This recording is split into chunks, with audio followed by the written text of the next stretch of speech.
Hello, good afternoon, good morning, good evening, distinguished participants. On behalf of the Climate Change Secretariat Capacity Building Team, I would like to welcome you to this fourth UNFCCC Capacity Building Talk.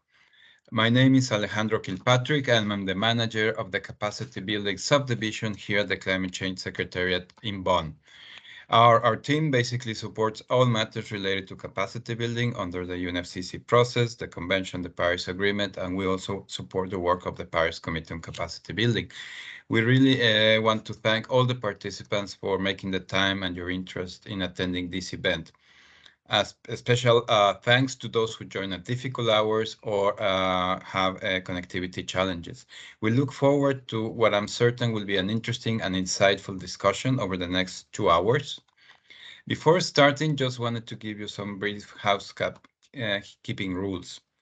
To avoid disruption and background noises, kindly ensure that your microphone is muted and that your camera is switched off, unless you are given the floor by a moderator to make an intervention. Please note that by participating in this event, you consent to it being recorded. Today's event is the fourth in the UNFCCC Capacity Building Talk series, which is a series of events which seeks to facilitate discussion and the sharing of knowledge and information among actors and stakeholders involved in supporting or providing capacity building on climate-related issues. This series was launched during the virtual climate dialogues in November 2020, with a very interesting first talk on the topic of capacity building for monitoring and evaluation of climate change efforts. The second talk was held in May 2021 and focused on ownership of capacity building and the importance of addressing developing countries' needs and priorities. The previous talk, the third one, aimed at exploring how the access to capacity building can be expanded or enhanced.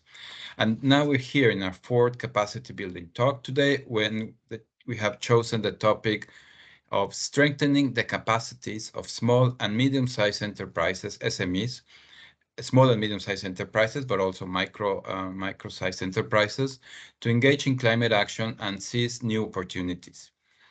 The focus of this capacity building talk is to provide an overview of what are the key capacity needs and gaps for small and medium-sized enterprises in different regions around the world to engage more actively in climate action. This is based on an interesting work we have developed together with IDRC. Under the UNFCCC process, the capacity building framework acknowledges and emphasizes the importance of promoting active participation and improved cooperation of a wide range of stakeholders. And this includes, of course, governments, but also private sector and civil society. As we know, SMEs in that sense are a key driver of the private sector as they hold regional and national and global importance when it comes to the economic reset needed for decarbonization and climate resilient development. Therefore, we believe capacity building activities must take SMEs into consideration in order to contribute to the implementation of the Paris Agreement. We hope that this webinar will directly contribute to the ongoing work on capacity building in the UNFCCC process and inform those discussions. And we are very fortunate to have a very diverse panel with climate capacity building experts from different institutions and different regions. And we'll be hearing from them shortly. We'll also be providing, I will be providing a short presentation of mapping studies that have been done in different regions on what are precisely those capacity needs and gaps of the SMEs. A work that I've been doing in close partnership with International Development Research Center of Canada. But before I am very pleased also to moderate this entire event. But before we go into the agenda itself, I would like to begin with a short icebreaker using a tool called Mentimeter. And after that, I will make this presentation and lead the panel discussion. Just to mention that our team strives to design each capacity building talk as an interactive and participatory event.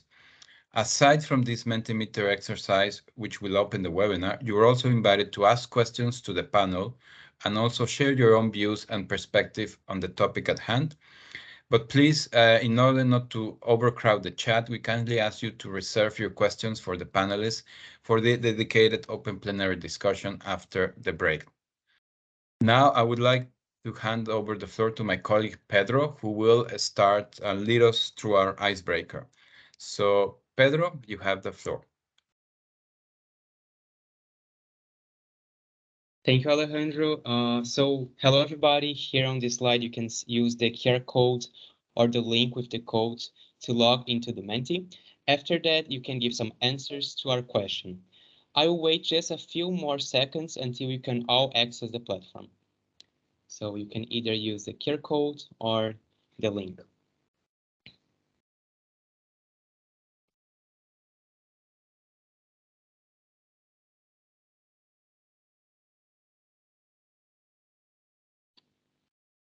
Okay, so I will now move on to the results. Let me see here. So we're basically asking you what are the barriers for SMEs in dealing with climate-related risks. So any words or ideas that comes to mind when you think about the challenges, and we can already see some answers here. So, okay, we have capacity building, finance, knowledge, technology, all important topics when you think about how SMEs can deal with climate-related risks. What else? Management is also a good word. Innovation is, I think, a very essential word for today's discussions.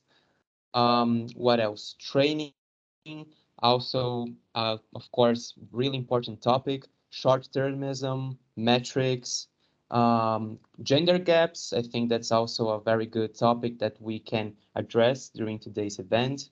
Terminology, also a good word.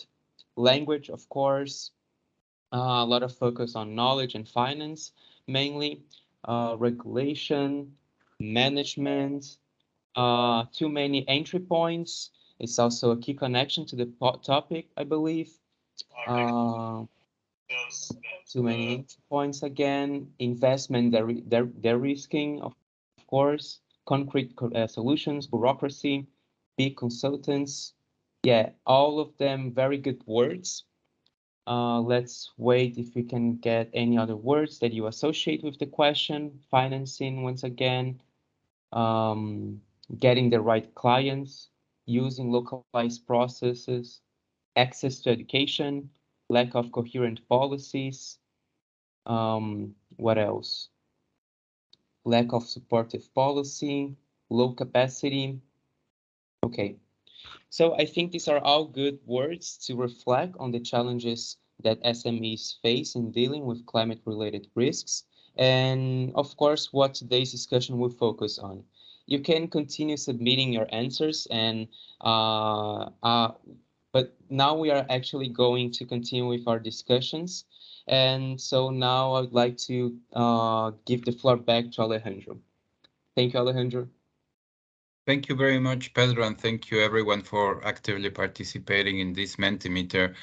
I think that what the words in the screen basically confirm a lot of the findings on the studies we undertake, and I'm going to deliver a quick presentation on these experiences in three regions. In Asia, parts of the Asian region, Africa, parts of Africa, and the Middle East and Northern Africa region.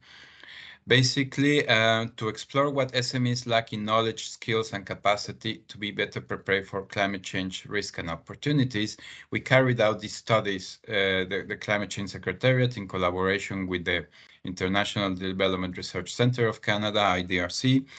With IDRC, we work together in the studies for Asia and Africa, and also very close collaboration with our regional collaboration centers from the UNFCCC, which are based in Kampala, Dubai, and Bangkok.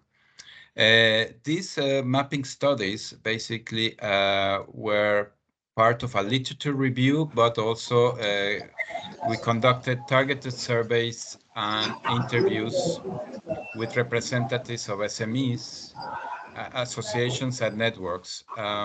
Maybe just a reminder, if you could please maintain your microphone muted. So an extensive literature review what took place, surveys and interviews with SMEs associations and other networks. The ultimate aim of these studies was to get an overview of what are the key capacity needs and gaps of SMEs in the different regions. And we saw that there are quite some differences, but also a lot of similarities. And the discussion later in the panel would focus on what are those two key topics that came out regularly in the outcomes of the study. So as we all know, private sector actors, including SMEs, will be critical actors addressing climate change because of the reasons you can see in the presentation. Climate change does present risk to business operations, for example, through infrastructure damage from flooding, droughts, and severe weather systems, which in turn introduces new challenges to a fragile and vulnerable enterprise system, particularly for micro and small, medium-sized enterprises. Then it's really important that this is addressed and that SMEs are equipped with the necessary capacities and skills to be able to adapt their business models and operations to a changing climate, but also to be able to seize new opportunities that may arise, particularly when we're talking about the role of SMEs in value chains and how through an increasing awareness of particularly transnational corporations of climate change, how is that demanding changes in the supply chain and what's the challenge and or opportunity for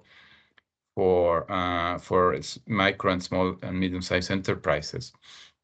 So if we go to the next slide, we all know what's the economic importance of SMEs, and in the different regions, we have here some figures. For example, in the countries where in the Asian region, in Asia, small and medium-sized enterprises represent 97% of all enterprises, 69% of employment, and 41% of GDP.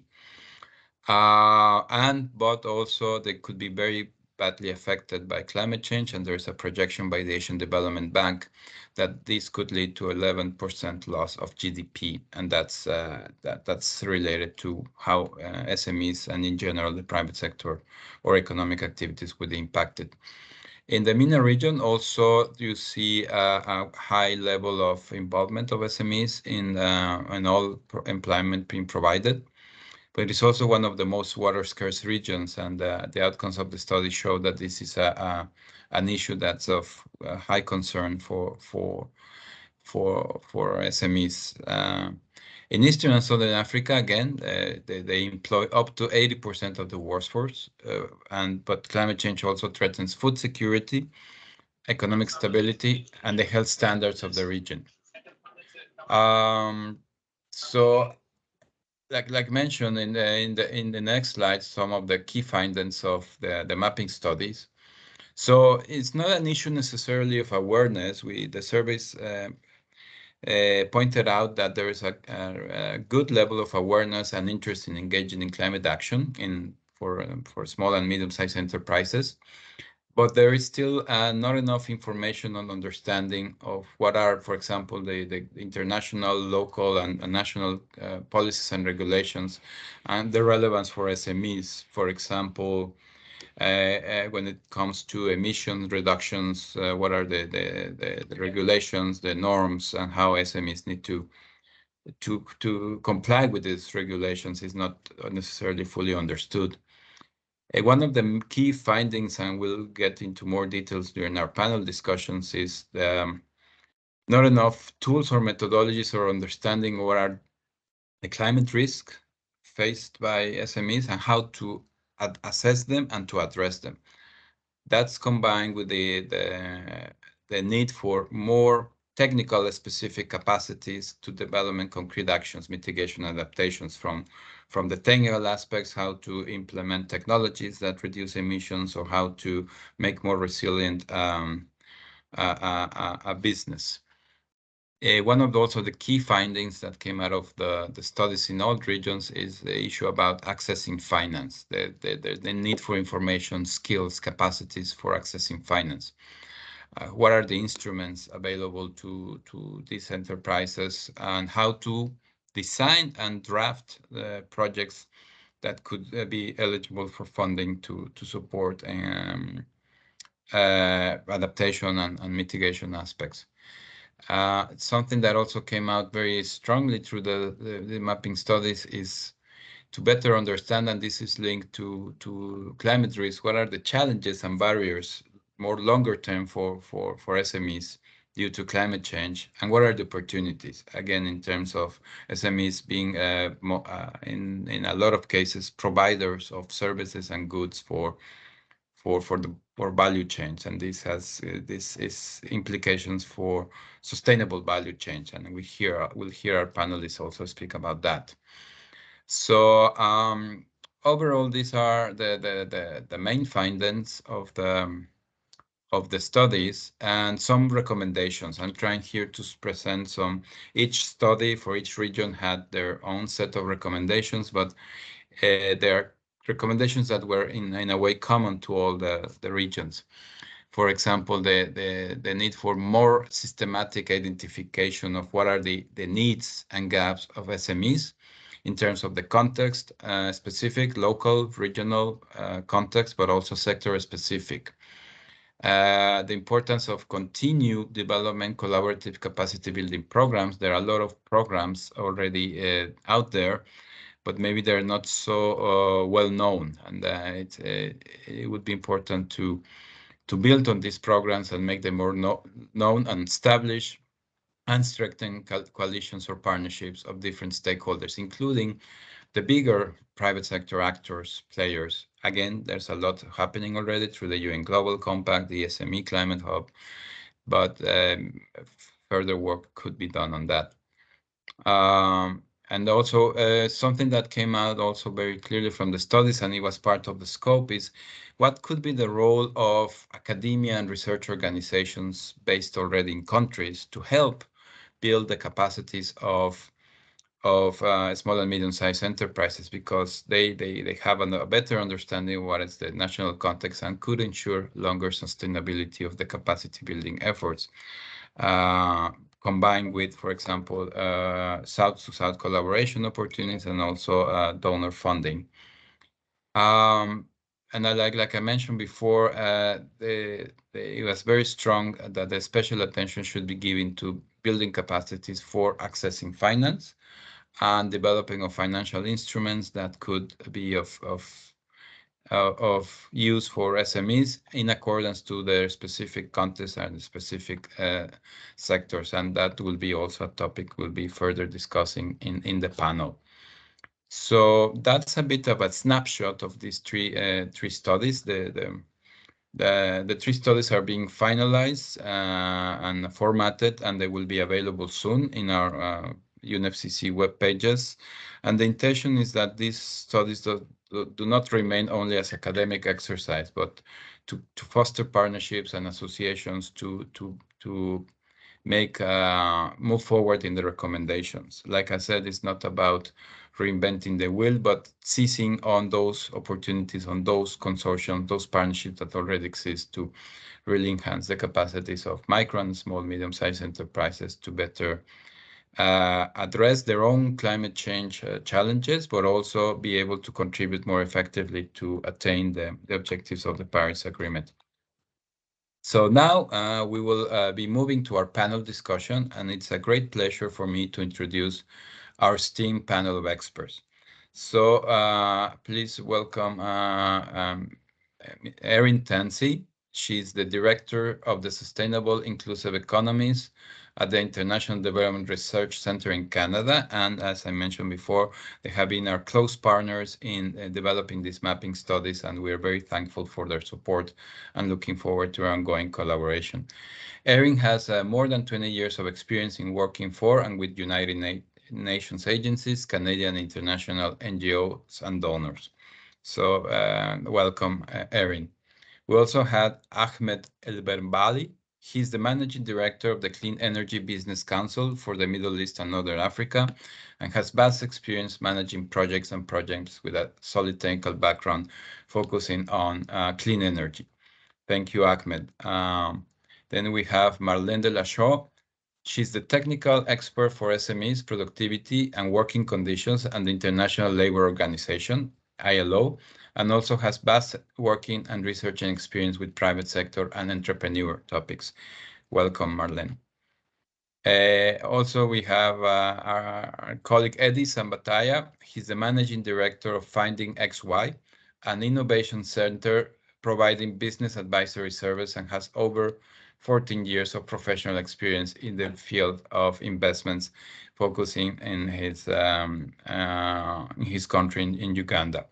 And last but definitely not least, my colleague Suksuri Shamsuk.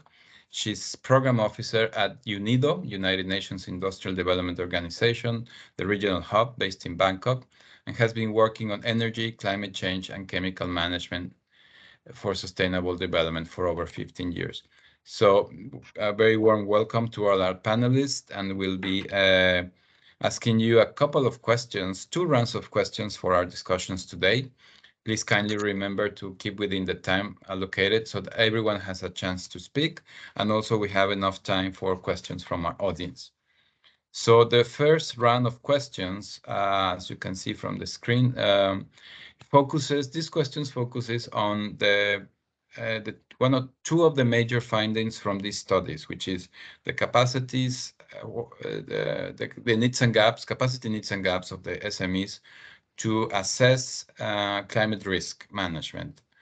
And the second one has to do with the topic of accessing finance. So I'm going to ask our distinguished panelists to answer both questions in this round.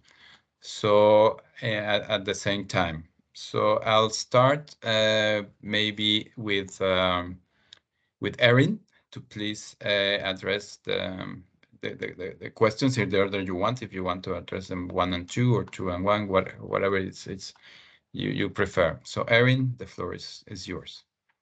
Well, thank you very much, Alejandro, and thanks for organizing this. I can see from all the people getting into the lobby and joining this conversation that it's something that a lot of people are interested in. So that is fantastic news early on a Monday snowy morning in Ottawa, where I'm speaking to you from. So thanks very much. So as you heard Alejandro say, IDRC has been involved in this mapping study. And so most of what I'm going to talk to you about really comes from there. So I think I'll address question 1 about what the key barriers and challenges are regarding financial resources, accessing financial resources to address climate issues. From our experience and these respective mapping studies that were conducted in Africa, Asia, and Latin America, I did identify some common gaps.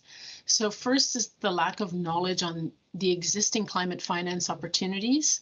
So that ranks really highly by the fact that that ranks very highly, followed by the fact that SME entrepreneurs don't see necessarily climate action as a priority. They know it's there, but it's not necessarily top on their list. And that national governments really seem not to be focusing on SMEs as a target audience to involve and to involve them in these financial opportunities. So there's also a lack of financial products that are specifically designed for small and medium-sized enterprises, and a lack of clarity on what the range of financial service providers that SMEs could actually work with. Studies in Southeast Asia show that micro SMEs feel that financial service providers don't have a good understanding about their unique needs and their unique challenges. So more often, the products are designed primarily for large-scale investors. And in Eastern Africa, the majority of SMEs have been unable to withstand climate-related shocks due to a lack of financing, which then bars them from developing adaptation strategies. And in some regions where small-scale driven sectors like agriculture account for 25 to 35% of GDP, only 2 to 5% of the financial lending is advanced to this sector. So there's a real imbalance there. And other challenges faced by SMEs in tackling climate change are highlighted and include inadequate financial autonomy, limited knowledge and limited technical and human resource capacity, hence why we're all here talking about capacity building.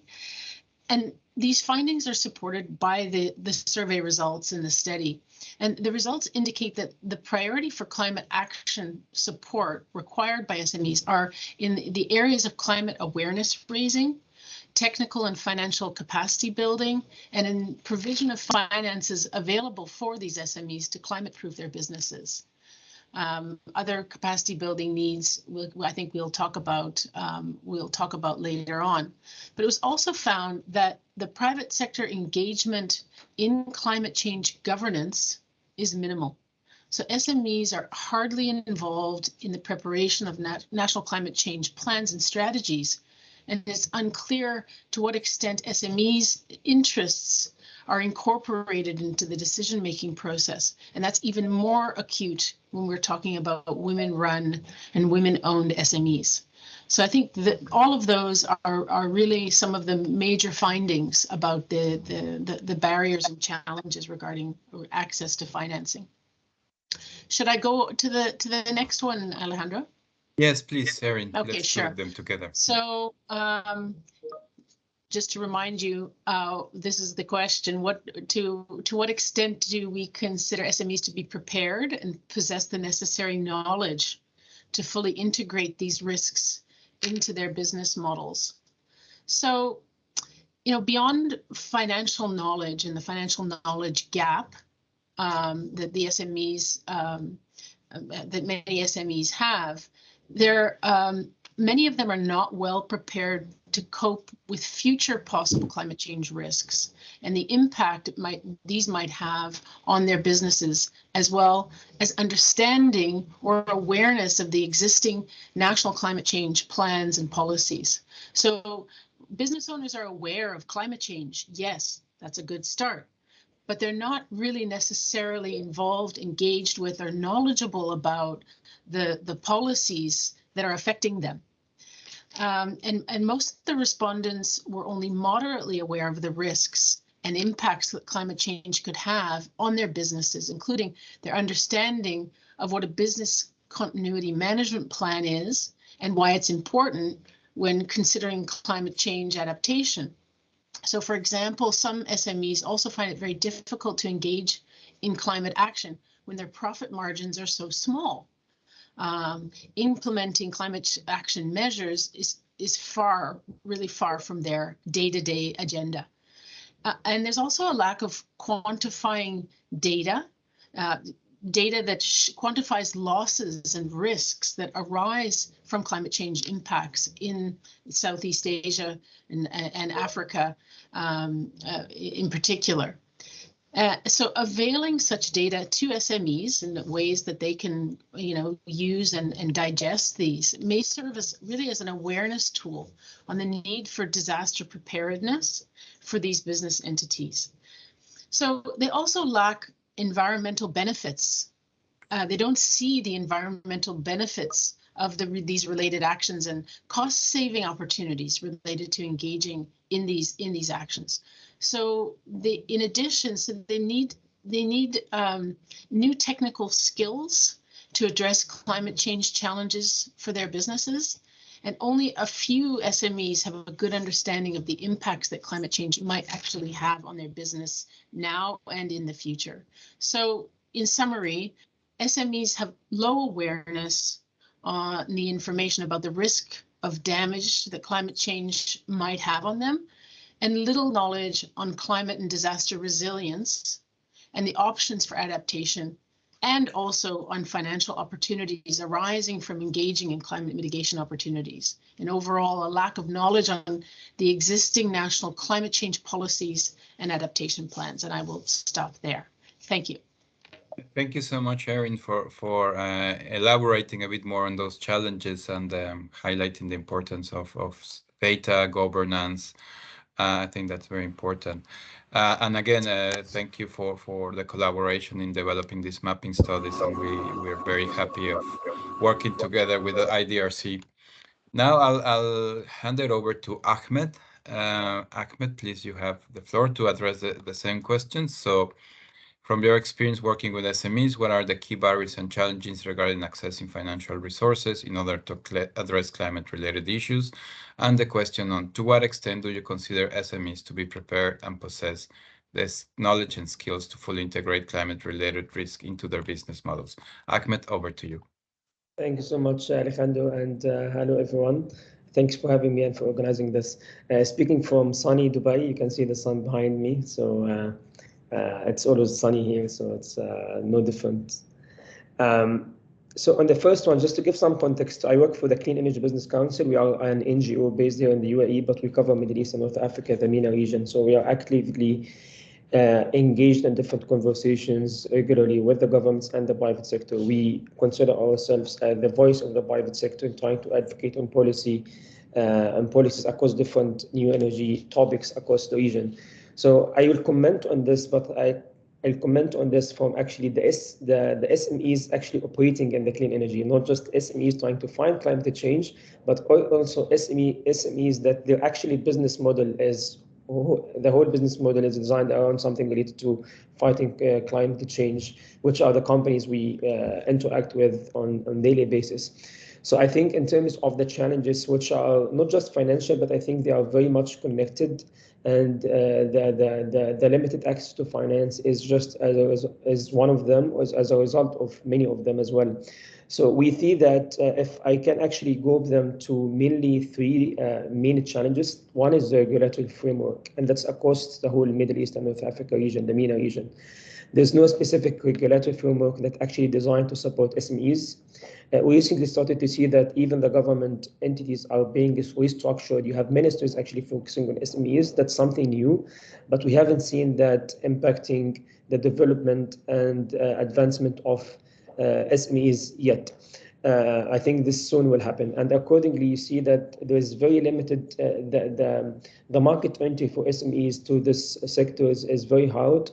Most of the clean energy, the energy, water sectors are heavily monopolized by the governments, and accordingly, there's not much room for SMEs to actually grow and accordingly access finance, because when you go to a bank and you want to take a loan, you have to present an investable project, and these projects that you can actually get are not accessible for you as an SME most of the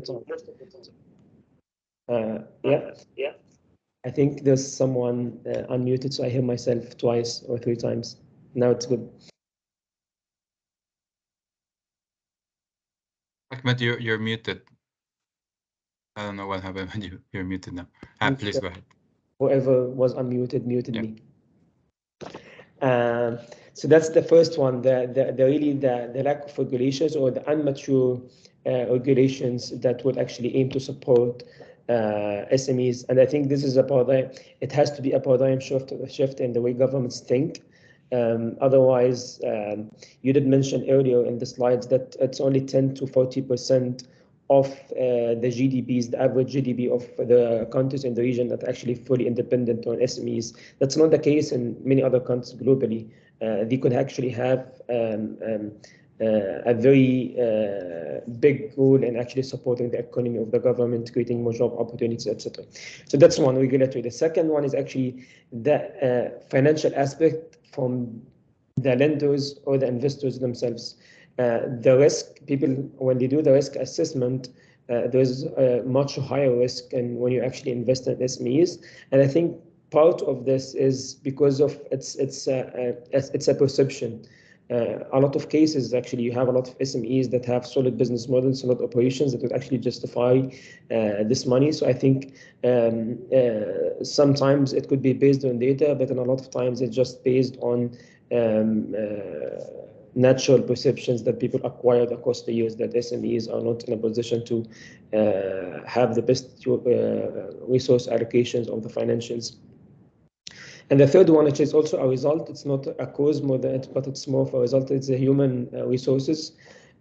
We have I don't think we have lack of capital, but we have lack of connections between the different what people learn in the academia, what people can actually execute. The research you did mention earlier, that is not a research.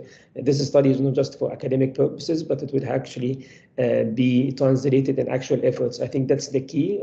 We don't say that in the region yet.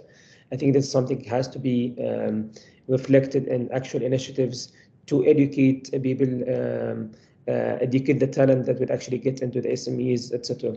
So I think this is the key barriers which eventually end up that SMEs don't have access to financial resources from the different possible resources. On the second one, to what extent you consider SMEs to be prepared to process necessary? Again, I'm answering this from the SMEs aspect who are actually already operating in climate change. So they are already doing business in that sector, but we act in different topics. One of them, which is this question is very clear to, is energy efficiency.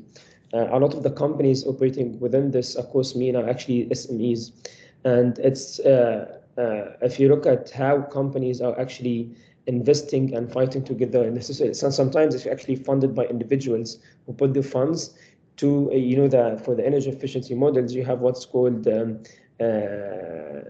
shared savings or guaranteed savings. Basically, the company would go to a facility and tell them, we would pay for the whole capex, the initial cost of retrofitting your building, and you would have a specific savings on the long term.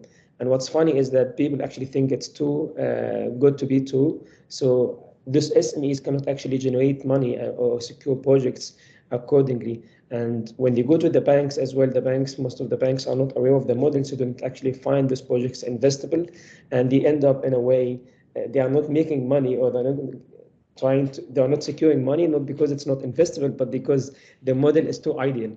And those SMEs accordingly are not giving up or finding other models that would actually be just very normal model, not related to climate, but they're actually investing, and this is from different cases we have been working with, they're investing from their own individual pockets. So I think it really has to start with a specific regulatory framework, and just a couple of data. I have this here. So we did a study that was published about a month and a half ago, trying to look at the amount of investment that's actually being already in the region. So in the whole MENA region, only 1.5% of the total investment for SMEs is being given or has been given till end of last year to SMEs. 1.5 of the total investments to SMEs, which is very, very small. And that's considering also the amount of capital the region has. If you look as well, we did a survey, which I'll put the link in the chat. There's a lot of data on this as well. If you look at the number of startups or number of SMEs in general and working in climate change in the MENA region versus Europe or the US, I think I have here the percentage in the MENA region. It's like you have 150 companies versus about 500 companies generally. That's climate change SMEs versus other types of SMEs. The percentage in Europe and the US, it's like at least 10-15 times what's the ratio in the Middle East. So that's I'm sure this is not that relevant to the topic of the webinar, but I think this study as well shows it's not just the challenge of SMEs in general, it's even more challenge for SMEs working within clean energy or fighting climate change or actually operating in the business, because these specific sectors are even more regulated as well. So to sum up, there are some barriers from the regulatory framework which has to be sorted. I think this is the most urgent and the most important ones: human resources and capacity building. This is very important, and more collaboration between academic institutions, policymakers, and industry is very key to achieve this as well. And the third one is the understanding from the financial institutions and having more access to finance, which part of it could be facilitated by the governments as well. So that's my 2 cents. Thank you. Thank you so much, Ahmed, and thank you for bringing that perspective from SMEs already in the sector, the clean energy sector. who are already doing something for climate change and how their barriers and what are the barriers and gaps. Thank you so much. Now I will kindly ask Marlene to please give us a perspective from the ILO work. Sure, thank you, Alejandro. Yeah, so I am speaking from Geneva to you today, where it's also sunny and a lovely spring day.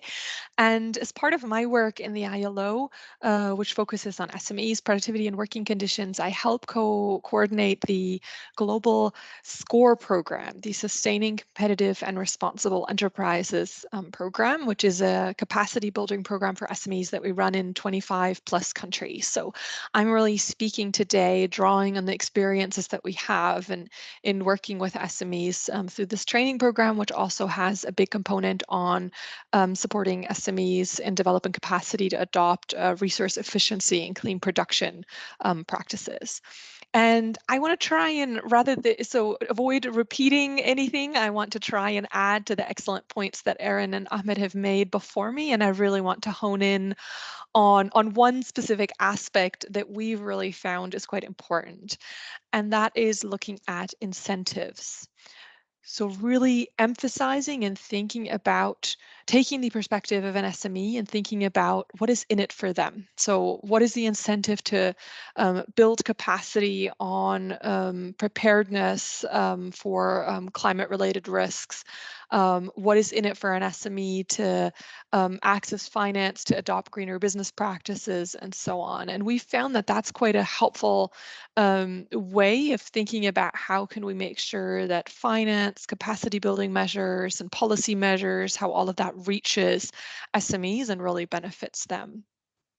And I think when we think about incentives, I mean, there's two ways to think about this. So one aspect is, as Alejandro has mentioned, compliance. So rules and regulations that sort of make SMEs, incentivize SMEs very strongly to comply with specific standards and requirements. But then I think there's also the other side of the coin, and that's encouraging SMEs to adopt more preparedness vis-a-vis climate-related risks, but also green business practices and so on. And that's sort of the route that we try to take in our work very strongly. And I think what we've found is really thinking about how can we link these topics to the core businesses and to the core business proposition of an SME. And I think Aaron has mentioned in the beginning also that, you know, the survey found that many SMEs are interested in climate-related topics, but then there's sort of a question of how does that translate into the day-to-day of an SME manager or worker? And so I think they're really breaking down topics such as climate-related risks, which sounds very complex. I think if I'm thinking about, you know, a simple micro enterprise in Ghana or Indonesia or wherever, and really breaking that down to the reality of an SME or an MSME in their specific context, I think can be quite helpful. And that's also a helpful way to understand better how do the barriers really differ. And that's my second point is when we talk about SMEs, and even more so when we talk about MSMEs, we're talking about a hugely diverse spectrum of enterprises. We're really talking about, you know, an own account worker or a one-person micro business operating in a rural setting, but we are also talking about a medium-sized business with 250 employees that manufactures, I don't know, bottles or what have you, or plastics in an urban center. So we're talking about a huge spectrum, and the needs and the realities differ hugely. And I think with that also, obviously, then what capacity building or risk preparedness or challenges and barriers look like differs. And I think that's, on the one hand, a very basic point, but it's a point we come back to again and again, is really understanding what are the incentives and what are the specificities of the context when we look at SMEs. And then my final point, to not sort of go on for too long, is what we found is incredibly important is that when we talk about barriers, we tend to parse out individual barriers. So we like to talk about capacity building and financial support and policy, and it's sort of all these neat boxes that we have. But what we've seen is that the reality is, or the end goal or the vision that is most effective is thinking about a support system and thinking about how can all of this play together and be integrated, and to kind of really actually move away from the boxes of having having these individual barriers and looking in a more integrated manner, how do these barriers play together actually? And then what does that mean and how we overcome them? So often when we talk about, there's challenges in accessing the right finance, a part of that might also be that SMEs are not clear on what documentation and what types of information they need to submit in order to access that finance. So then it becomes a capacity building issue as well, right? And an information issue. And so I think really looking at barriers in an integrated manner, as I think also Alejandro mentioned, kind of, I think the survey is also going in that direction very much. That we found is very helpful in actually finding a sustainable way in creating a support system that could then capacitate and enable SMEs to build their preparedness vis-a-vis climate-related risks, but also improve their capacity to adopt green business practices and so on. So I'll leave it there for these two questions and hope that I've managed to add a little bit to the very comprehensive answers that the previous speakers have already given. Thank you. Thank you so much, Marlene. Thank you for bringing the issue of incentives, which I fully agree. And I really like the notion of the support system, because I think that's where we're talking about an integrated framing. Now let's move over to Eddie, who I'm sure will speak about very interesting innovations what you've been doing with Finding XY in answering these questions. Over to you, Eddie. Yeah, thanks, and thank you so much, and for setting me up like that. Yeah, super excited about this. So Finding XY, like it has been mentioned, we create these innovative projects through which we provide access to finance and capacity building for SMEs. So I'll very quickly get into these questions and try not to repeat what has already been highlighted by my colleagues. I think this question is a very popular question, and it's one, I think if you put in a Google search of some of the most popular questions as far as climate change is concerned, this is one of the #1 question that everyone keeps asking. But in this question, it also covers a lot that is not said when it is phrased. For example, when we talk about access to finance, who are we talking about, and what kind of finance, and for whom is this finance for? And I think this has been already highlighted by my colleagues in some of these challenges of who are the whom and the what. And for me, I think the biggest challenge right now we have to accessing finance, and this is a very radical statement, are the intermediaries that are supposed to make these linkages between financiers and the SMEs looking for finance.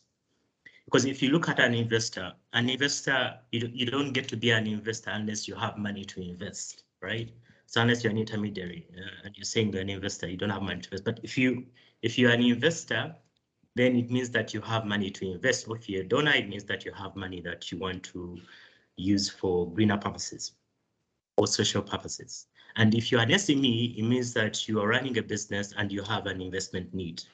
Now, in between there, we have intermediaries. We have the market-facing intermediaries who are supposed to be working with these SMEs, and then you have the investor-facing intermediaries who are supposed to be working with the investors, to mobilize these funds and create these tools and approaches or strategies of how these investors can get their returns on investment. And this is where the language fails to match, or people fail to hear each other, because investors do have the capital to deploy, and SMEs are definitely present. In Uganda, you have more than 1.1 SMEs in the country, and this is similar for most of the other regions. You have 1 million+ SMEs in these ecosystems. But one thing that you keep hearing is that they lack finance, right? And then from the investors, you keep hearing they can't find a quality pipeline. And this speaks to the intermediaries that are involved in this process to try and match the needs of these two entities in order for this deal flow and these transactions to happen. So some of the points that you've already highlighted, for example, creating coalitions and aggregating support and streamlining the kinds of information that is required from SMEs and investors. These are roles that are supposed to be played by the intermediaries. So when the intermediaries don't do their role well, then we have this particular challenge that we actually speaking about here. And one of the things that is really neglected is the capacity building of these intermediaries themselves. What kind of support are they providing, for example, to investors and to the SMEs? So that there needs to be a focus on how to better build a chain through which financing can flow from the investors through the various intermediaries to the companies, or even just reduce that bureaucracy and even explore more radical ways of how investors can even invest more directly with some of these SMEs. Then to the second question, where on if SMEs have knowledge to fully integrate climate-related risks into their business models. Majority are not, and for reason being that for most SMEs, especially in the sub-Saharan context, their capacity is usually reliant on the background of the founders and the proprietors of these businesses.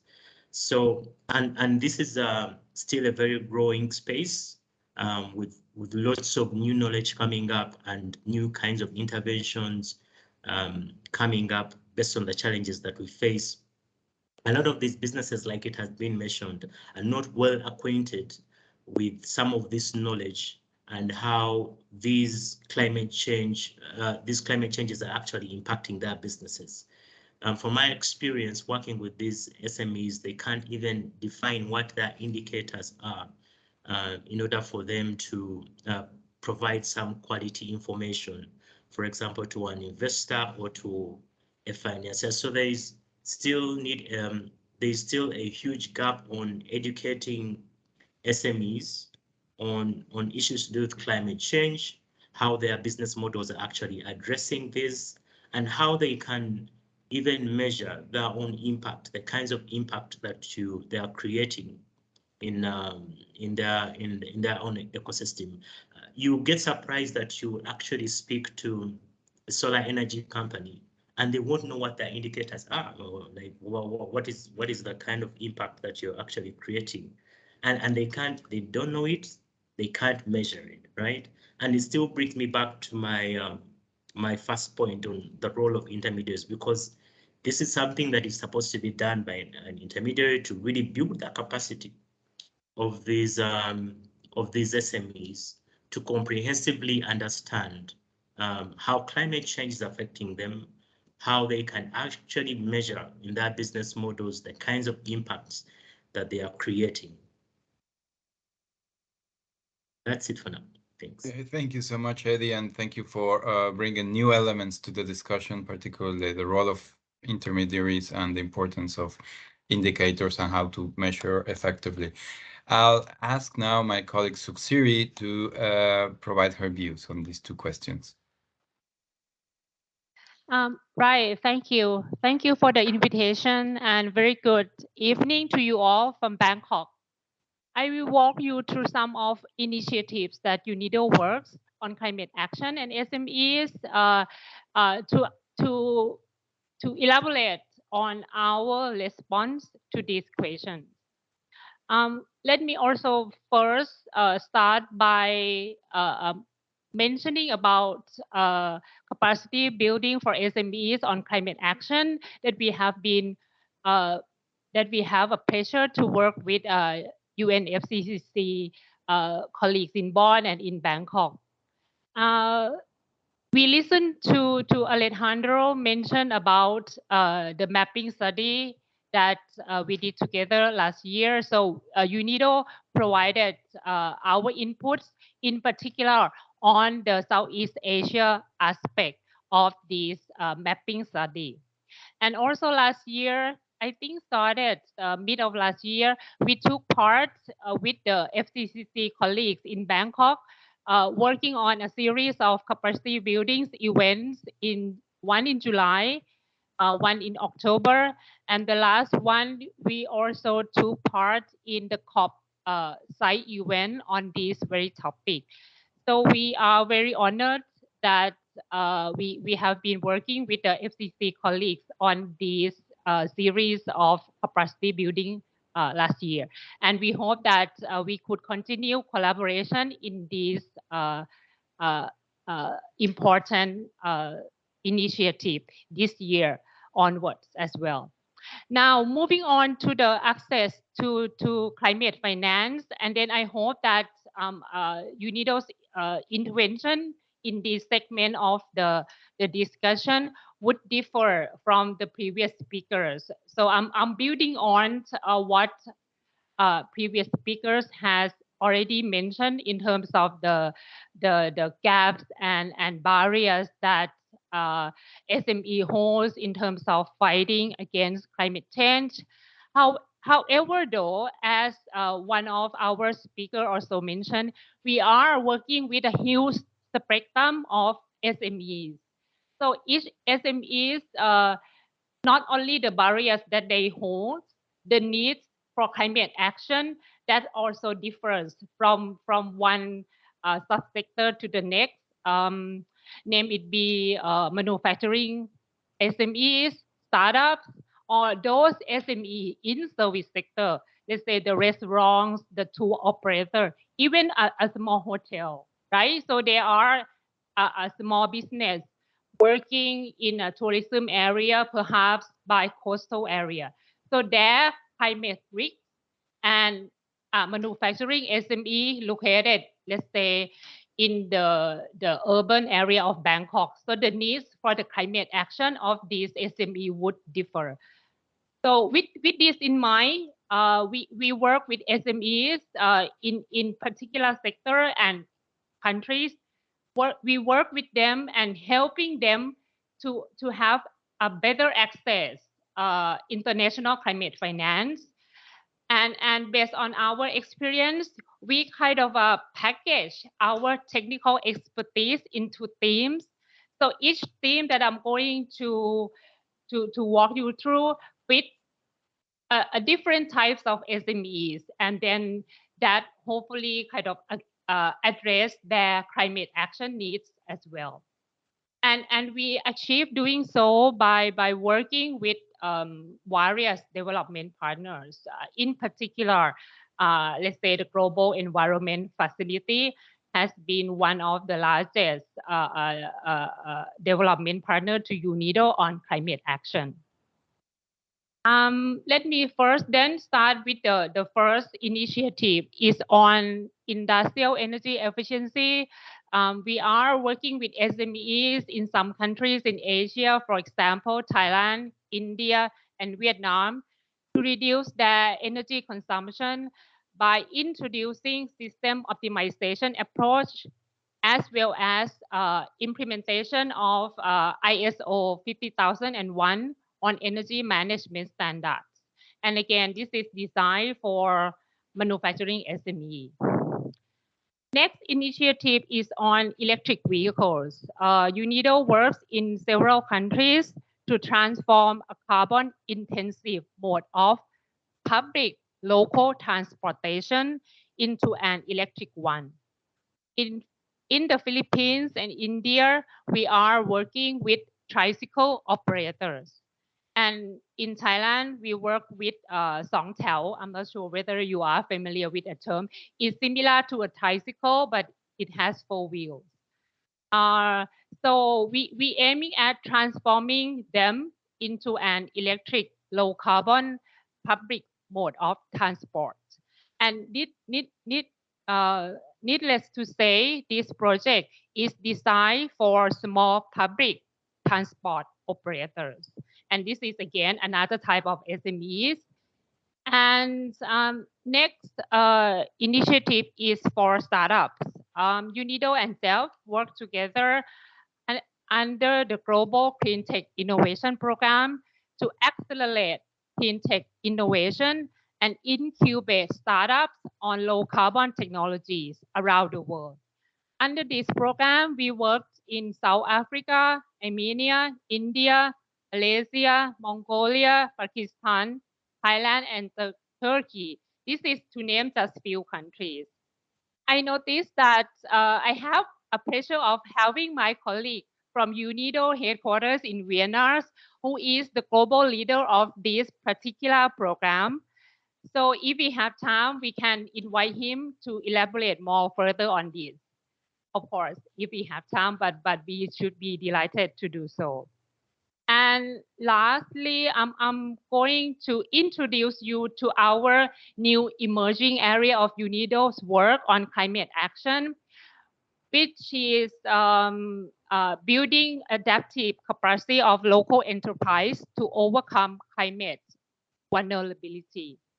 So we have kind of the first project is a regional project funded by Japan. And we work on this project in Egypt, Kenya, Senegal, and South Africa. So basically, we are kind of combining our strength on agribusiness development and climate action into this approach. So in a nutshell, we apply both greenhouse gas emission reduction, which is climate mitigation, as well as building adaptive capacity measures to SMEs in these countries. As a result, we could reverse biodiversity loss, deforestation, and other type of pollutions as well. So lastly, let me kind of conclude my first part on this access to international finance is that apart from those mitigation forecasts that I mentioned earlier that focus on manufacturing, SMEs or startups or the electric vehicles, we are now also conceptualize and preparing for the new upcoming cycle of the GEF and the adaptation fund, focusing on this new area of works in terms of building adaptive capacity of SMEs in countries as well. So let me leave it at that for this first round, and then I'm happy to answer any question or queries that audience may have on those initiatives that I mentioned. Thank you. Thank you much, Suksuri. Thank you so much. And you mentioned a lot of initiatives, and also our other panelists mentioned some projects, initiatives, studies.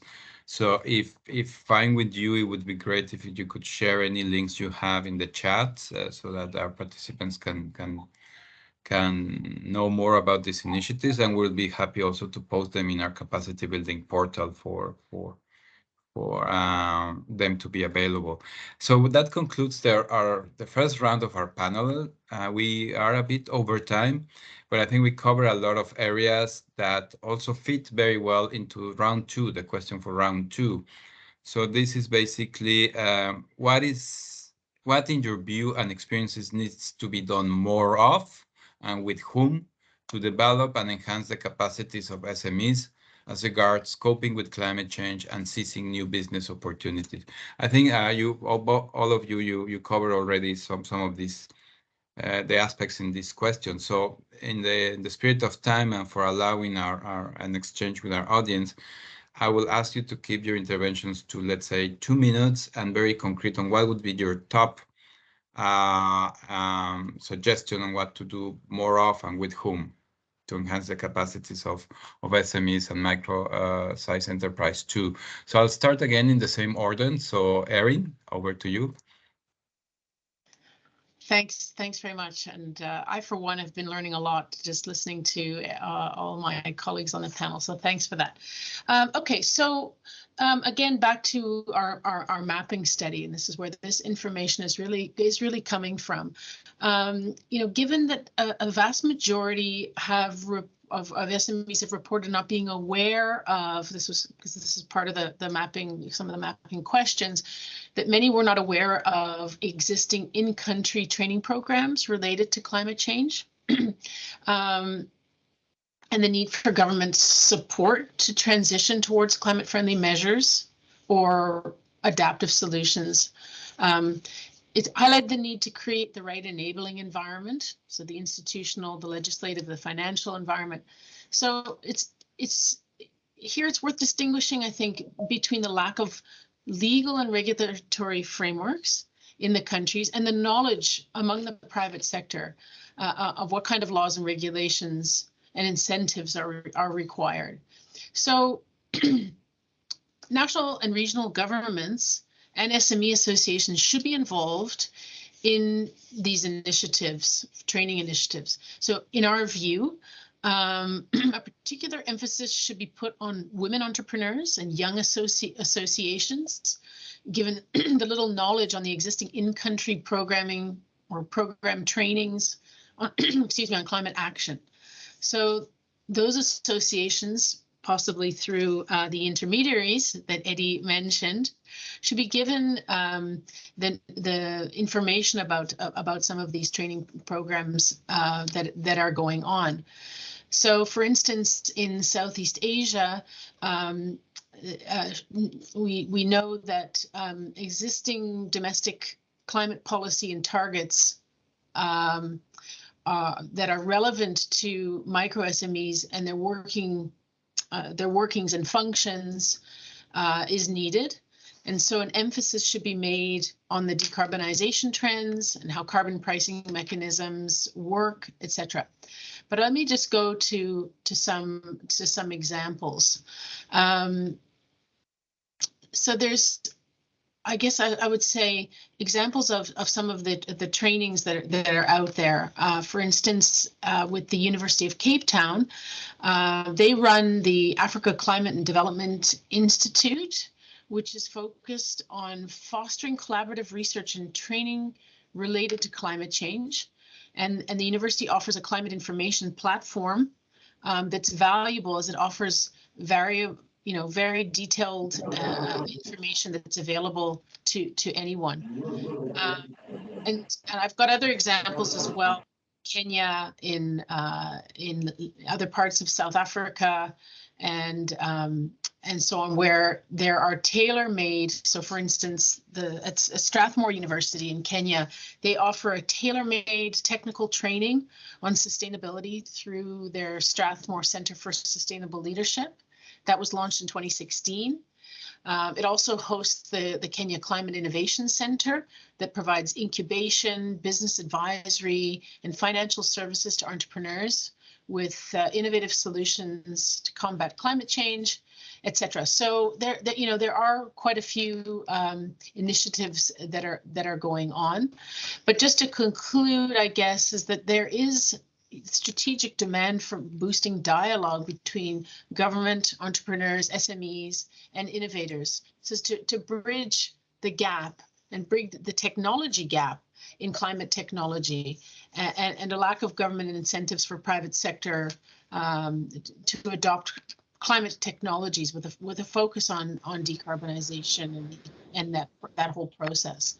And national financial sectors such as banks, national and provincial banks, should be also involved in building the capacity in their countries. So I'll leave it there. Thanks. Thank you so much, Erin. Ahmed, over to you. Thank you. I'll keep it very short. I think just as key bullet points, one is having a clear involvement of the SMEs and the government plans. While you are doing this energy transition, they have to be mentioned, and they have to be very specific strategy how governments will help them to survive in that transition and to adapt with the transition as well, whether it's access to finance, specific incentives, all of the points that have already been mentioned. So I think just at the general view, having them in on the policy framework or the planning level from the very high level as well. That's one. Two, I think specifically in the MENA region, we need to see more collaboration and between academic institutions, governments, and private sector who could perhaps support with funding the big corporations to design a specific tailored training programs, courses, could be for executives and also for young talent and the SMEs, to understand the climate risk and how they can actually adapt and accommodate as well. The third one is really having more access to fund. I think this has to start with the government, especially for SMEs. This could be dedicated funds to help SMEs in the transition to more sustainable and just transition to clean energy. And we have seen a few examples, but perhaps not very active. Dubai has a very active and very good example of Dubai Green Fund, which is part of their mandate is actually to support SMEs as well as big projects. So having dedicated funds that can actually help SMEs to fund or finance their projects and their transition while they are fighting climate change. I think another key point, which could be a little bit more unique to the region, is having access to data. In a lot of cases, they don't have awareness and they can't assess because they don't have what can help them to measure. So having more access to data on what are the consequences of climate change on their business models. And so this is another key point which could start with the government by putting the specific regulations that would actually enable them to have access to data. Regulations, training programs, collaboration between the different stakeholders to enable these training programs, access to funds, and access to data. Thank you. Great, thanks. Thanks, Ahmed, for all those great points. Marlene, over to you. Yeah, thanks. I'll also try to keep this brief. I think 3 points from my side.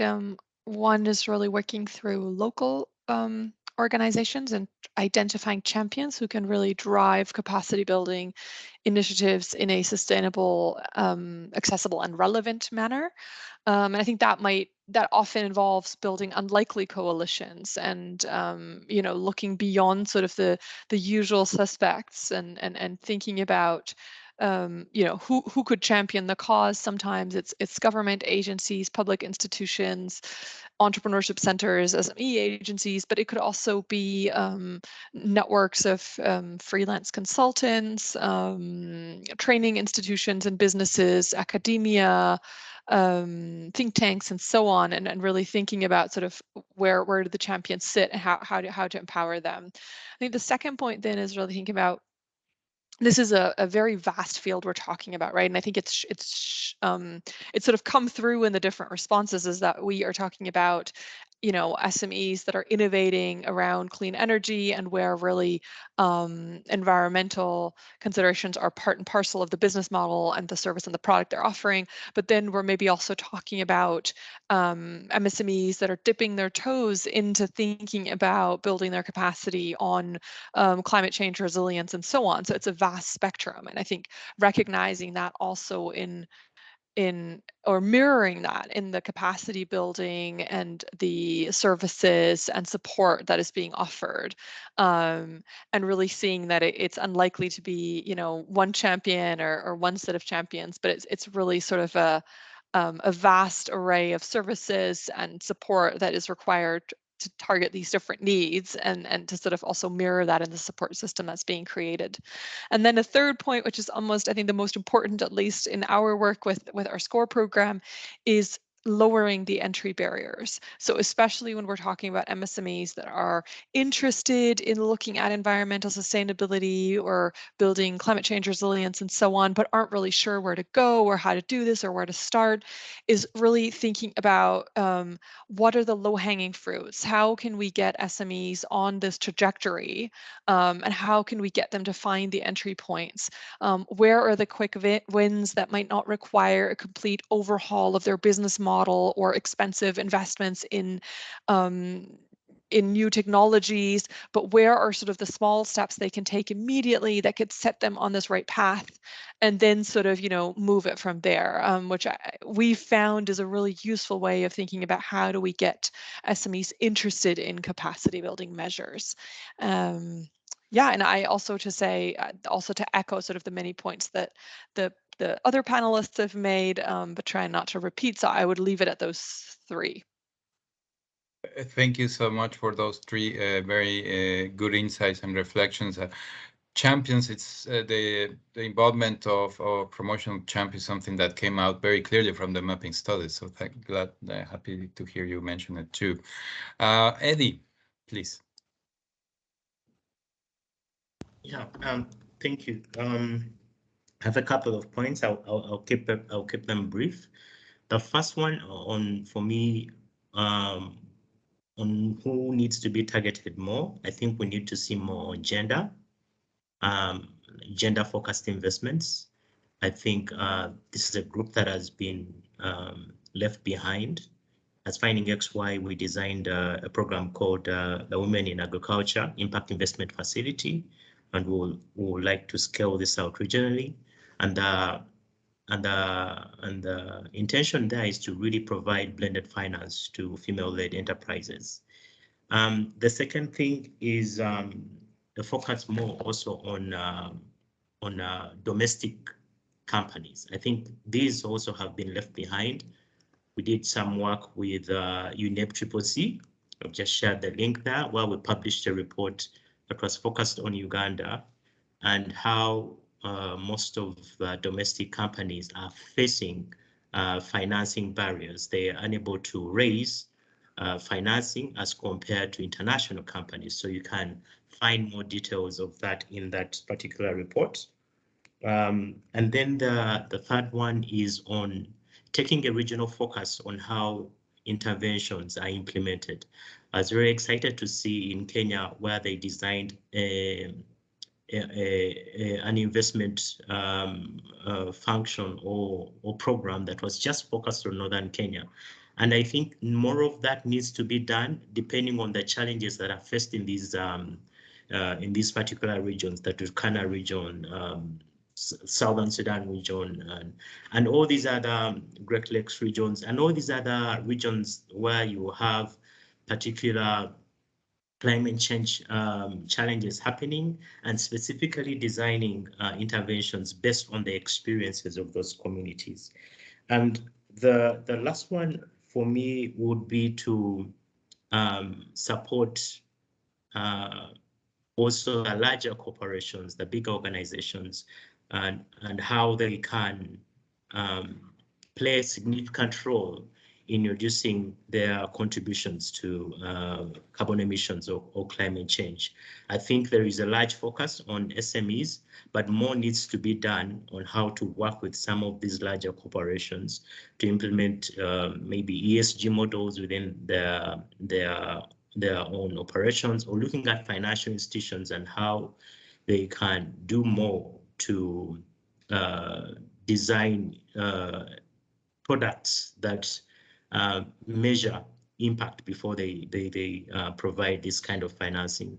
We created a platform called the Climate Smart Technologies Impact Investment Facility that is really bridging the gap between renewable energy companies and larger industries and manufacturers, and how investors can come in to incentivize these transactions or catalyze these transactions in order to make them happen. And the essence of all that is really to promote the kind of technologies that are being used in these different sectors. So those are some of the things I can essentially speak for, but important really for us, especially at Finding XY, has been the issue of gender and how to accelerate investments in that space, the issue of promoting these technologies, the climate smart technologies, not leaving the larger corporations behind, and how to integrate them in the same way we are working with these SMEs. Thank you so much, Ed, and thank you for sharing those resources in the chat. And I think you realize the importance of an integrated approach. Thank you. And over to you, Suksuri. Right, thank you. I also would like to be brief by also not repeating what the previous speakers have already mentioned. The first, I'm going to leave with three takeaways. The first one is about this potential capacity building or training. Many of us have already kind of spoke about in terms of the tailored training to specific location of SMEs, as well as, I would even kind of encourage those trainings, those capacity building to be done in local language or even local dialect. And this is where the intermediary association or organization could come in handy, or even the academia, or this champion that we talk about, or the coalition. So they can contextualize each training into that specific areas of that groups of SMEs. So I think this is important, and this is still lacking in many of international projects, perhaps Unido included. So that we should do more of. And the next two takeaways, I'm going to kind of shout out perhaps to the SMEs who might have listening or even, check in later on. The first part of this is about the climate risk. We talked earlier, the first session, about how sophisticated and how technical this climate risk assessment is, and how the level of knowledge of SME wouldn't be able to tap those trainings or even capacity building. I would recommend or encourage SMEs to just go and talk to your city hall and ask for their information about these climate-induced disaster that happened over the past 10 years in that particular location. These natural disaster or climate-induced disaster that we talked about is flood, droughts, volcano, earthquake, tsunami, cyclone, or storm, or even if SME located by the coastal areas, in particular those hotels, tour operators, you could check with the city hall or the local administrative office about the sea level rise, the level. And also another kind of important that you might want to check with them is these rising temperatures or the heat waves. And once you have this information, you can also with your team start to assess what might be the impact to your operation from these level of frequencies of natural disaster. So I would encourage SMEs to do that, and then I believe that many city halls would be, kind of welcoming SMEs to go out and check out this information with them. And my last point is about opportunities. Based on my work with SMEs, SMEs are very adaptive, and many SMEs could take this climate action. That this climate action could lead to a new business opportunities. I've been approached by local banks from many countries that they are now becoming more flexible and welcoming to investment in low carbon, solar energy, or even the future food, the plant-based food that everyone is talking about. You can sell this, if you put up investment, you can sell this product in an upper market, and you still can trade carbon credit from this future food or plant-based food. This could be a new business opportunity for SMEs as well, talking about climate action. So let me leave it here. Thanks. Thank you so much. Thank you very much, Erin, Ahmed, Marlene, Eddie, and Suksiri for this insightful discussion and for for all your experiences. Again, if you have any case studies or projects you would like to share, please post them in the chat, and then we can also post them in the capacity building portal. And I think I will also encourage our participants to do the same, maybe towards the end of the event, because I already see colleagues from FAO sharing what looks very, the Scala, if I remember correctly, initiative, which looks very interesting. So again, thank you very much. I'm sure we're all now very curious to hear from our audience their questions to you, as well as their additional views and perspectives of the discussions. In the agenda, we had foreseen a 5-minute break, but maybe if maybe we can go ahead, continue to allow enough time for questions and answers. So I will now start this open plenary session, and we will start with questions and remarks addressed to our panelists and moderators.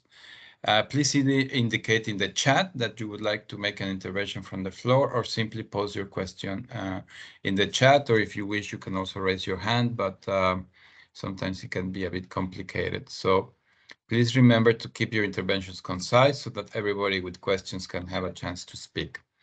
I already see some questions in the chat. So Kathy Lee, I see you. Maybe you want to take the floor. Many thanks, Alejandro. I hope I'm audible. Yes, you are. And, hi, everyone. I'm here in a pure personal capacity, and also many thanks to all the panelists, especially Eddie, for highlighting the importance of gender in capacity building. And as some colleagues might remember, that the WGC, the Women and Gender Constituency, offered our support in PCCB 5, and would be more than happy to support any work of the PCCB on gender going forward as well.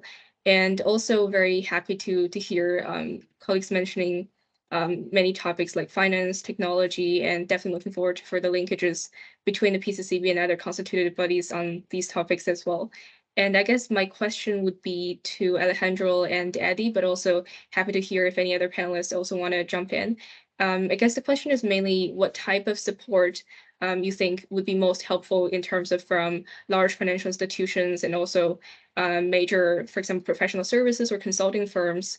For example, would it be pro bono services in terms of helping SMEs to design their ESG agenda, or help with their net zero reporting, or would it be help them to build connections, or any kind of other support that you have in mind? So I guess Alejandro will be really curious in hearing from you in terms of whether the Secretariat needs any support from the private sector in that way. And from Eddie, I guess would be also very helpful to hear from you in terms of SME perspective. Many thanks.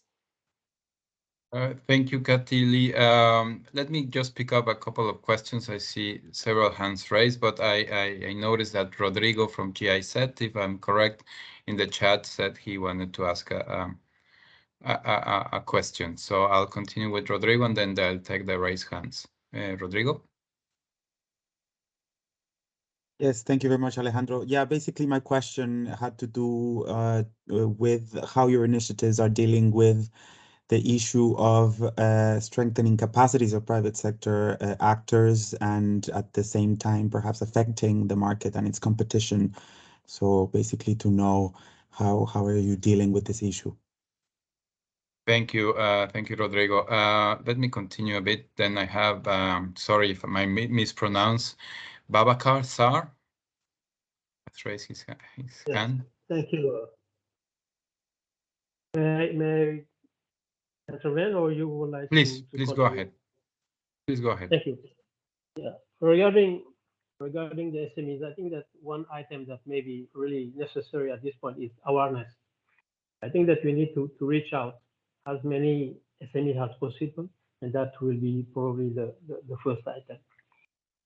In the finance component, access risk fund will be also something that will probably help to deploy or to put industries or into operation. The third item, I think, that will be in the term of capacity building, how to support, respond to several proposals. I just wanted to name either NAMAD or World Bank plans and things like that. So, and I really appreciate hearing about the champions, hearing about the support from education institutions. Those are things that we will need also to look at. Thank you. Thank you very much, Babakar. I'll take one more question and then hand it over to our panelists. I think Najat Sahouk, if I understand, from UCLG. Najat? Thank you very much. I'm really very delighted and honored to join this timely event because it's linked to the implementation of the SDG 8, how to create decent works, including through SMEs. I'm Najat Zarouk from UCLG Africa, the regional section of UCLG, and I learned a lot from you. So I have just a few comments quickly. First of all, I think we need to know what is the place of the SMEs in the national policies and strategies, and how these national policies and strategies are localized or arrived to the local and regional levels, because this is where the SMEs are created, animated, and can live and can fulfill their dreams.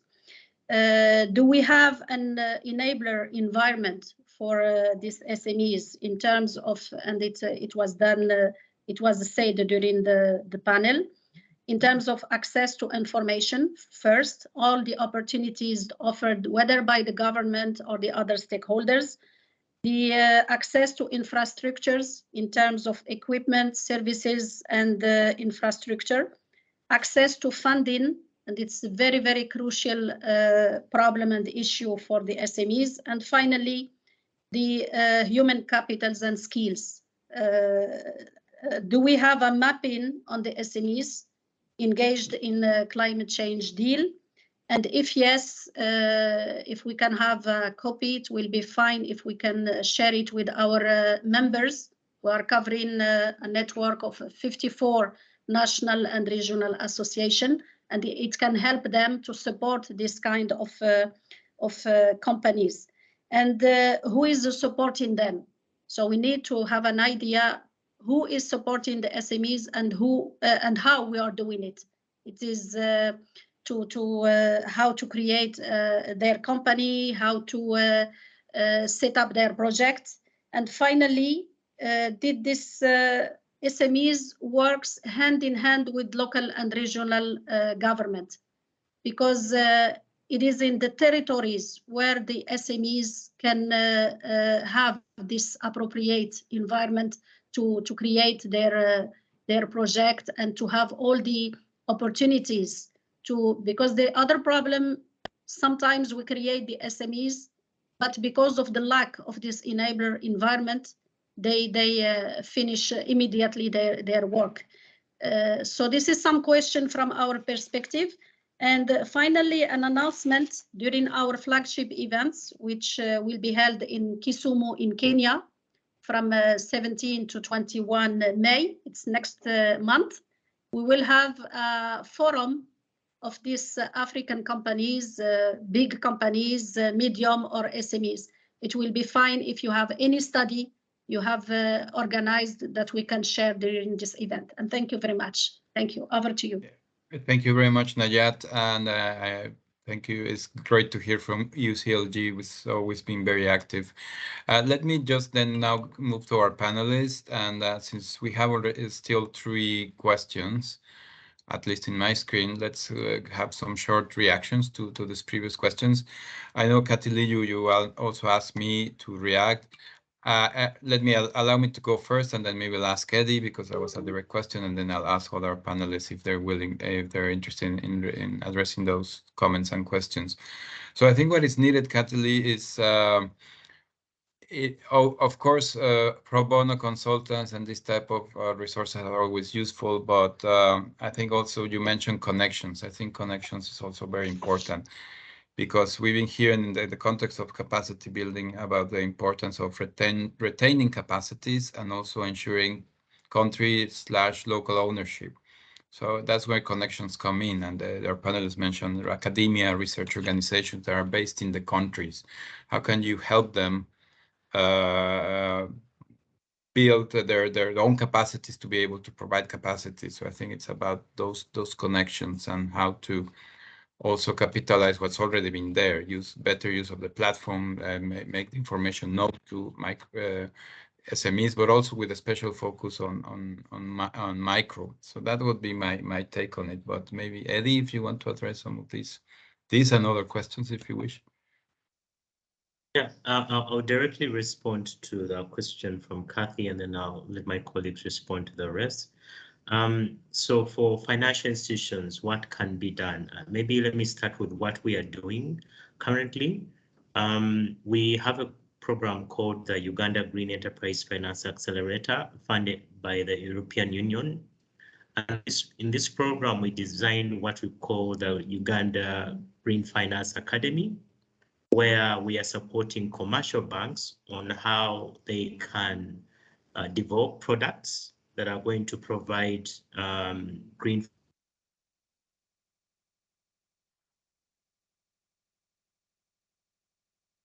Eddie, sorry, we lost you for a second. Oh, I think Eddie froze.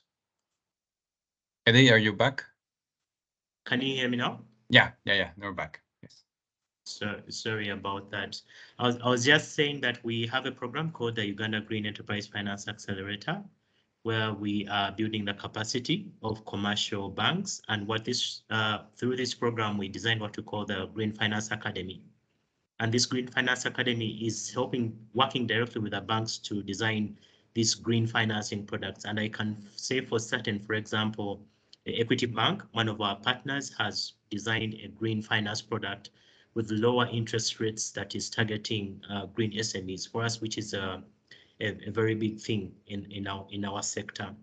The other thing that can be done really is on how to support financial institutions to also tap into climate finance or green finance.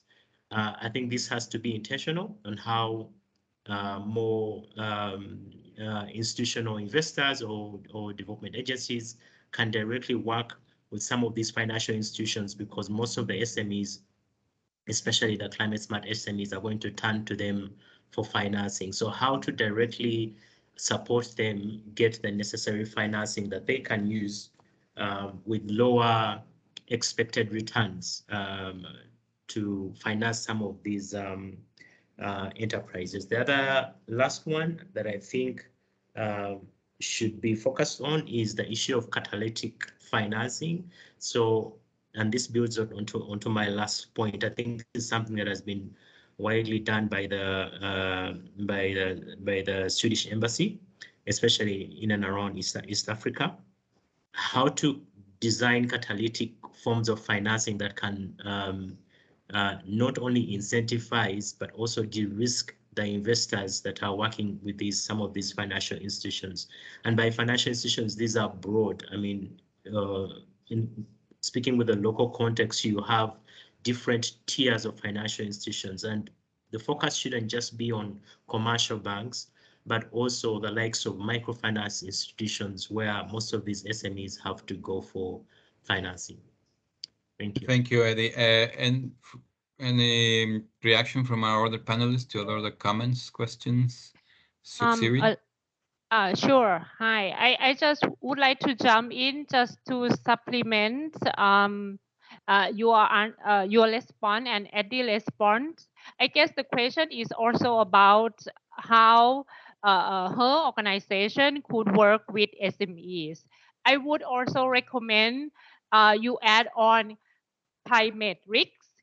When you are talking with SMEs, it's not just about helping them reporting their carbon emissions or their carbon footprint, because based on my experience, if we use the carbon footprint or energy consumption as an entry point, SMEs may not be that of interest, also because they might not use that much of the electricity or energy to begin with. However, the locations where they operate will have an impact to some extent for this climate-induced disaster.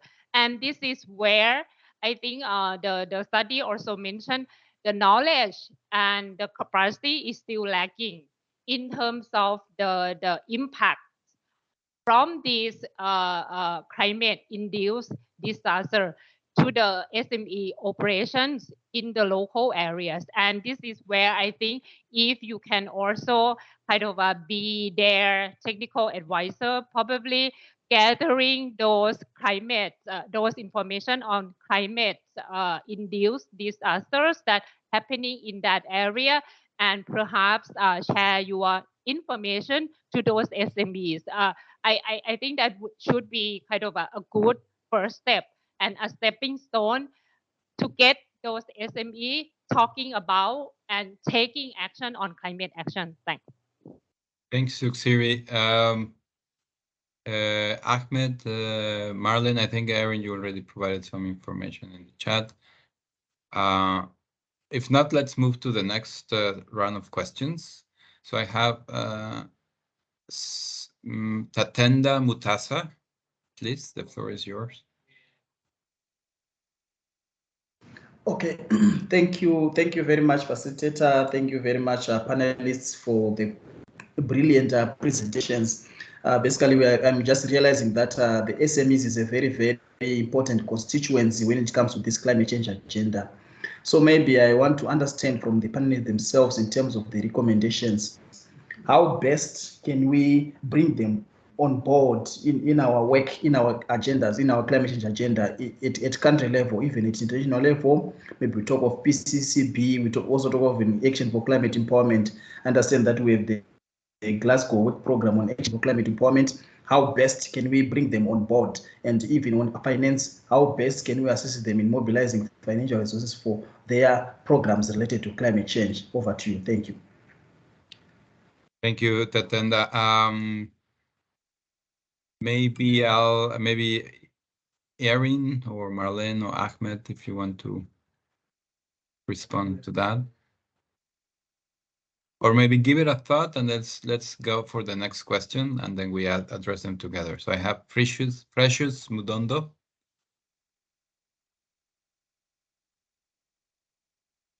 Precious, the floor is yours.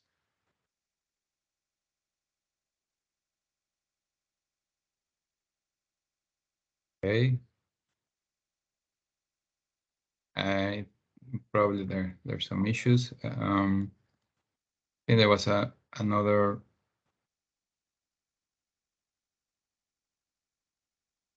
Okay, so let's go back to.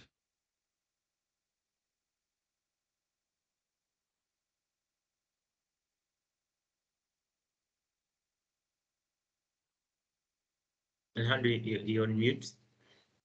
Sorry. I didn't see Precious being able to open her mic. So, but if any of our panelists wants to address the previous questions, please go ahead. Maybe Marlene, please. Yeah, happy to take a first stab. Well, first of all, thank you for these really interesting questions. I think there are a couple questions that really pinpointed some of the key challenges or some of the key dynamics that we're also seeing. And I think the question about how do you bring SMEs on board for the climate for an environmental agenda links to an extent together with the earlier question on market distortion and how to support SMEs without undermining sort of the market that might exist. And I think it's sort of a combination of... Good afternoon, everyone. It's Precious. Hi. Oh, yes. Hello. Okay. Hi, Precious. Yes, can you hear me? Good afternoon, everyone. Do you want to quickly ask your question? I think we were trying to reach you. Oh. Please, Precious, go ahead. Hello? Yes, you have the floor. Please, Precious, can you hear us? I think you're muted again, Precious. Now we hear you. Go ahead. Well, can you hear? Yes. Yes, we can. Now you're muted again.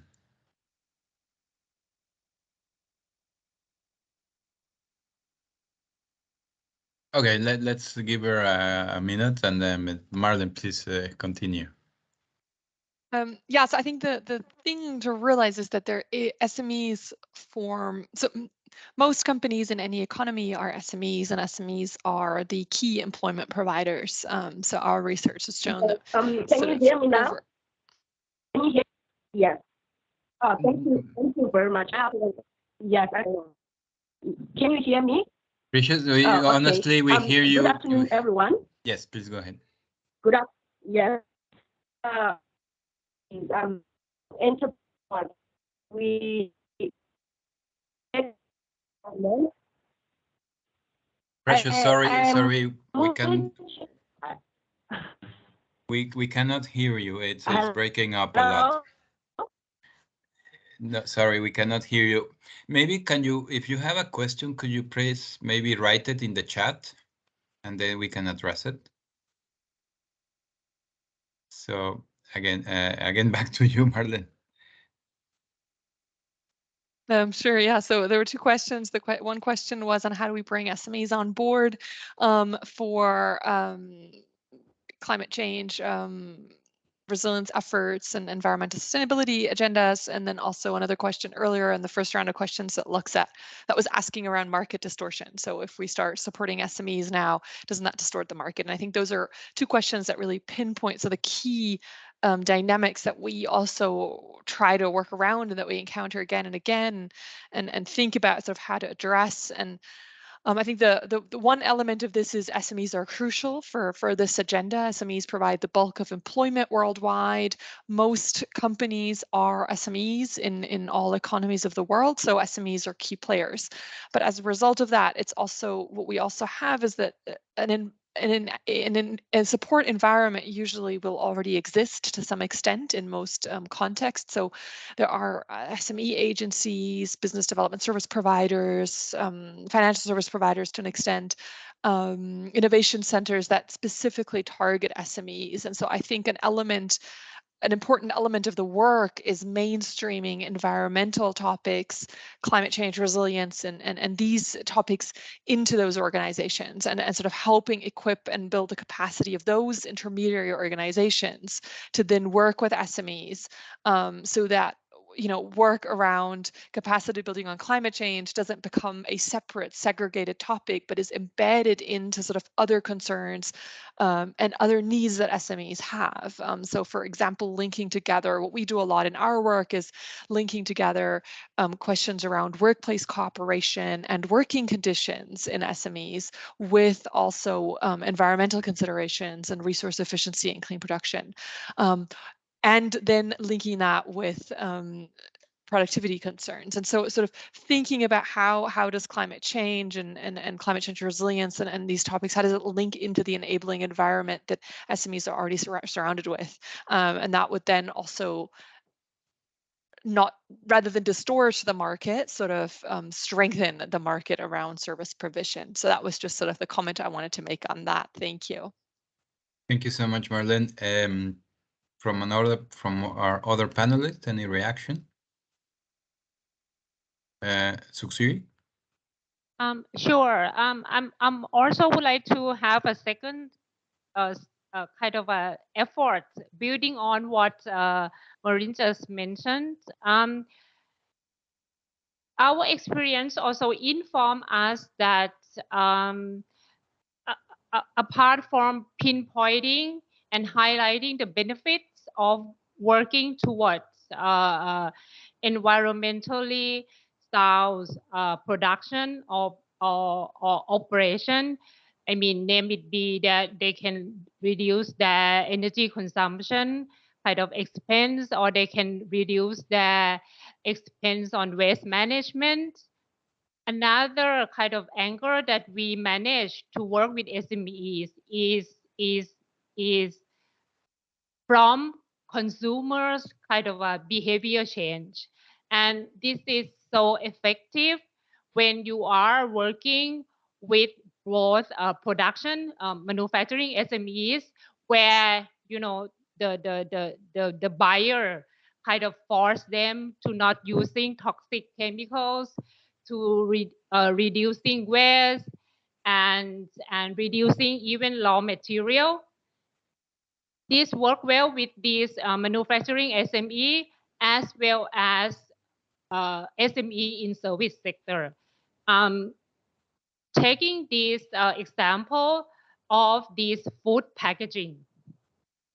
Before COVID started, I mean, 2 years ago, we are living now in the COVID kind of a pandemic kind of a era. And 2 years ago, majority of these food delivery packages is from plastic packaging. But now, at least 80% of the food packages nowadays from this food delivery is bio-based or, you know, bio-based kind of packaging.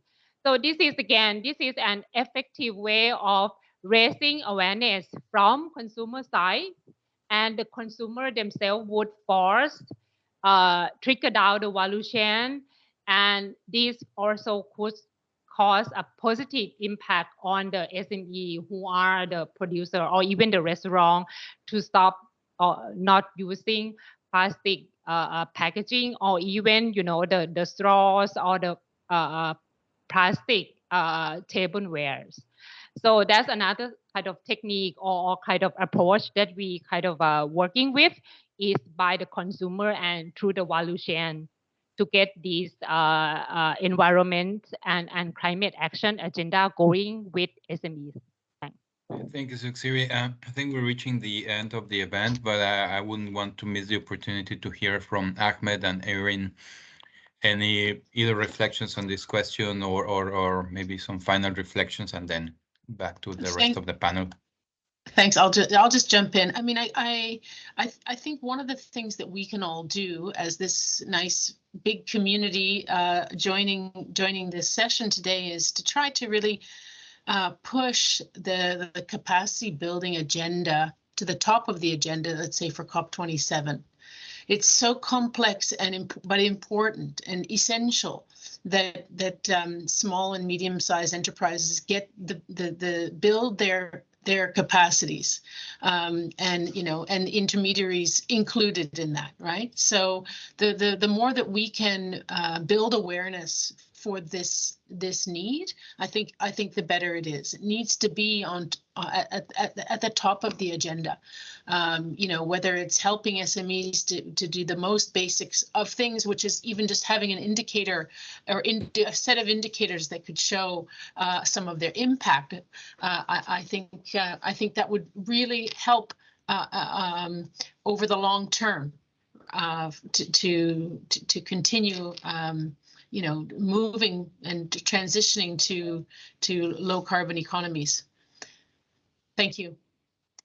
Thank you so much, Erin. Yeah, I think that's important to raise the profile of the importance of capacity building. And Ahmed, over to you.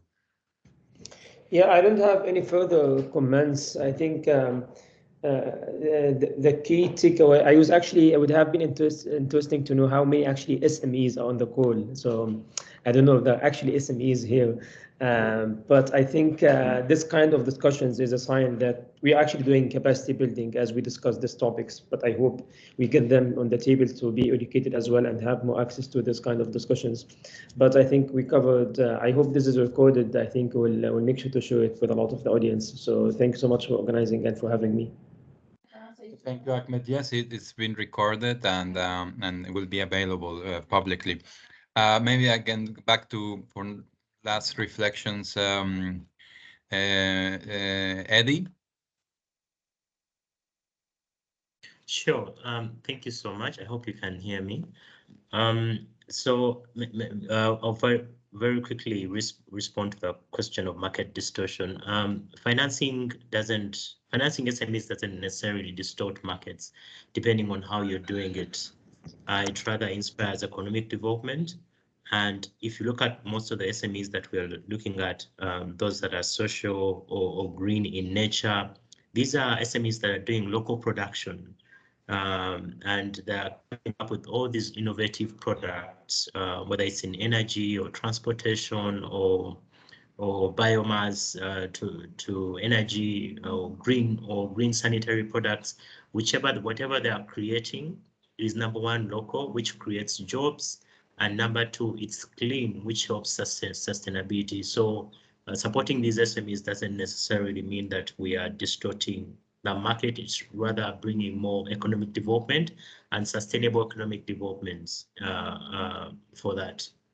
Yeah, final remarks for me would be, I think this has been a very interesting exchange. So many lessons learned here from my colleagues and from some of the questions that have been shared. And the main takeaway for me has been really on how we can work together better and how we can build better coalitions, aggregate the kind of support that is being provided, so that, because that typically would improve the kind of impact that we need to create and meeting some of these SDGs. So thank you so much for having me, and yeah, back to you, Alejandro. Oh, thank you, Eddie. It's been a pleasure. Suksuri, one key last takeaway. Well, last word is just to thank you and your team, Alejandro, and we happy to be partnering with you in this event again, and hopefully we continue to partnering and working with you on this very important and exciting kind of initiative. Thank you. Thank you, Suksuri. Marilyn, please. No, also just a huge thank you, Alejandro, to you and your team for organizing this, but also to the 80+ listeners that had joined into this at some stage, and for the many questions. It's great to see so much interest and engagement. And for me also, this is a great learning experience, also just to see the breadth of elements and factors and dynamics and questions that we are all uncovering in our work, and thinking about what that then means as we go forward. So thank you so much. No, a big thanks to all our panelists. I would give you a virtual clap, and I'll ask colleagues to do the same. Thank you very much.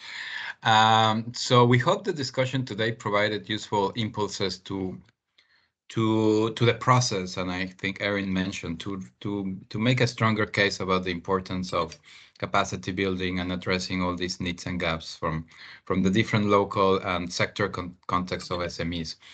A summary report of today's event will be shared with all participants as soon as possible. We also post the link to the recording of the event on our capacity building talks website very soon. And we also hope to see you at the next talk, which will be held during the second half of 2022. Before we close, I would also like to call your attention, and this is a promotion to the PCCB network. The PCCB network is a voluntary association of interested stakeholders engaged in climate-related capacity building to provide a space for sharing information, good practices of the work, contribute to the work of PCCB in fulfilling its mandates, and seek to connect with their peers across sectors and regions. I'm very proud to say that the network has now almost 300 members, and that out of the interaction between network members, concrete projects have emerged, and IDRC is one of those examples because of the network connections. A very interesting project has been developed. You can find more information about the network by scanning the QR code that is there in the slide. And if you want to join, you're more than welcome to join this network. With this, the only thing left for me is to again thank you very much, our panelists, and also our audience, a very active audience. I think this is the best attended capacity building talk in terms of numbers. So thank you so much. We also have a survey, and you can see the QR codes there in the slides. We will really appreciate if you take a couple of minutes to fill out the survey, which helps us improve future capacity building talks.